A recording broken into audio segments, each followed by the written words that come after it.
पढ़े लिखे नौजवान हैं या पढ़े लिखे लोग हैं, उनके बीच में एक तरह का ट्रेंड चला है कि क्वेश्चन इतना ज्यादा पूछते हैं किस चीज पर, कि कैसे भगवान है, इतने करोड़ देवी देवता कैसे हो सकते हैं, सनातन कैसे है, वेद पुराण उपनिषद श्री रामचरितमानस इत्यादि कब आए, क्यों आए, कैसे आए, इसकी वैज्ञानिकता क्या है, इसको बहुत सारी चीजें हैं जिसको आदमी ने लिखा है, आदमी गलती कर सकता है। इस तरह से प्रश्न में ही मतलब यह स्पष्ट है कि वो फर्स्टली क्वेश्चन एराइज करते हैं, लेकिन उनको यह समझ में नहीं आता कि जिस शिक्षा को तुमने ग्रहण किया है उस शिक्षा में तुमने देखा होगा मैथमेटिक्स में जिस चीज को हमें पता नहीं होता है पहले हम उसको मान लेते हैं। तो फर्स्ट बिलीव देन सी, ईश्वर के साथ यही चीज है, ईश्वर के साथ तभी आप जुड़ पाएंगे और जान पाएंगे कि फर्स्ट बिलीव देन सी। और दुनियादारी में यह मामला होता है कि फर्स्ट सी देन बिलीव।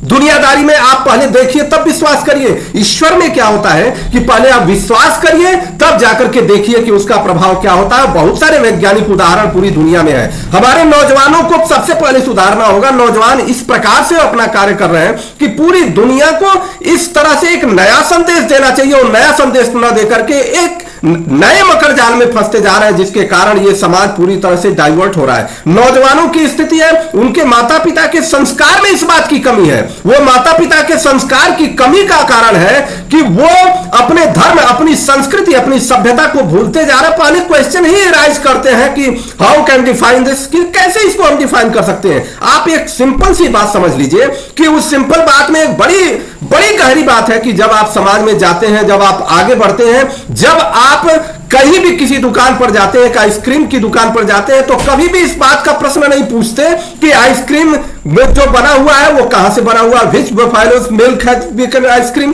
कैसे बना हुआ है। आइसक्रीम कभी नहीं पूछा कि गाय का दूध का है कि भैंस के दूध का है कि किस तरह का है, कैसे है। आपने केवल पहले आइसक्रीम का नाम लिया, मिठाई का नाम लिया और सबके लिए मांग लिया और मांग करके खा लिए। मतलब जिसमें जहर भी हो सकता है जो आपका प्राण ले सकता है, परंतु आप उस पर प्रश्न नहीं पूछते और सनातन धर्म पर प्रश्न पूछते हैं। यह समाज इस तरह से, और यह पढ़े लिखे लोगों की निशानी नहीं हो सकती है। जो भी व्यक्ति, जो भी सनातन धर्म के हिसाब से अपना जीवन यापन नहीं करता है वो सनातन द्रोही है। और उन नौजवानों को भी मैं फिर से इस बात को कहना चाहता हूं कि फर्स्ट बिलीव देन सी, पहले विश्वास करिए तब आप देख लीजिए। मैथमेटिक्स में भी हम लोग पढ़ते हैं कि जिस चीज के ज्ञान हम लोगों के पास नहीं होता उसको हम पहले मान लेते हैं कि माना फला की वैल्यू क, उसके बाद हम लगाते हैं, अपने आप उसका आंसर आता है। यह हमारा समाज है और सनातन की श्रेष्ठता। आप देखिए बहुत सारी कहानियां, अगर कहा जाए तो कहानियां बहुत लंबी होगी, लेकिन यह सनातन की श्रेष्ठता है कि आप प्रश्न पूछ पा रहे हैं। यही सनातन की सबसे बड़ी श्रेष्ठता है। बहुत सारे जगह तो प्रश्न पूछने लायक लोग नहीं है, सीधे सीधे चलते। लेकिन हमारे नौजवानों के अंदर, हमारे समाज के अंदर संस्कृति और सभ्यता, ईश्वर में श्रद्धा तो रखते हैं लेकिन ईश्वर में विश्वास नहीं रखते।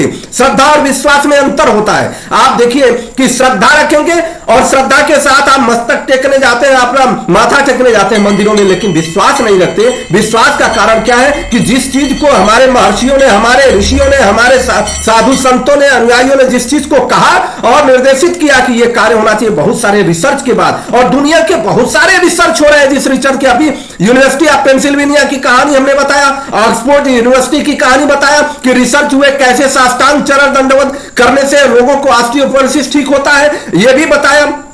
आज के हिंदुस्तान समाचार पत्र में भी लिखा है, जो कि हमारी संस्कृति में लिखा है। हमारे चाणक्य महर्षि ने भी इस बात को कहा था कि जो भी व्यक्ति दिन में सोता है उस व्यक्ति, अगर उन्होंने ऐसा कहा था कि अगर भगवान विष्णु भी दिन में सोना शुरू कर दे तो लक्ष्मी माता उनको छोड़ करके चली जाएंगी। और ऐसा आज के हिंदुस्तान समाचार पत्र में रिसर्च के करोड़ों रुपए रिसर्च के बाद आज आया हुआ है। उसमें लिखा है कि दिन में सोने वाले व्यक्ति का ब्लड प्रेशर, हाइपरटेंशन हमेशा बढ़ा रहता है। यह हिंदुस्तान समाचार पत्र का यह है हमारा सनातन संस्कृति। और सनातन संस्कृति को मानने के लिए वेद पुराण उपनिषद में जो भी बातें लिखी हुई है सारी बातें अक्षरशः सत्य है। पहले आप विश्वास करिए, फिर आप देखिए क्या होता है। दुनियादारी में पहले आप देखिए तब विश्वास करिए। हम बड़े बड़े गेम खेलते हैं, क्रिकेट मैदान में उतर जाते हैं, वहां पर जाते हैं और कभी ये नहीं पूछा हमने कि क्रिकेट का तीनों जो डंडा है वो स्टैंप है, स्टैंप को किसने बनाया, फील्ड को किसने बनाया, इतनी लंबाई है, लंबाई चौड़ाई इसका क्यों इतना ही है, ऐसा कभी नहीं प्रश्न पूछते चले जाते हैं। और जिस वजूद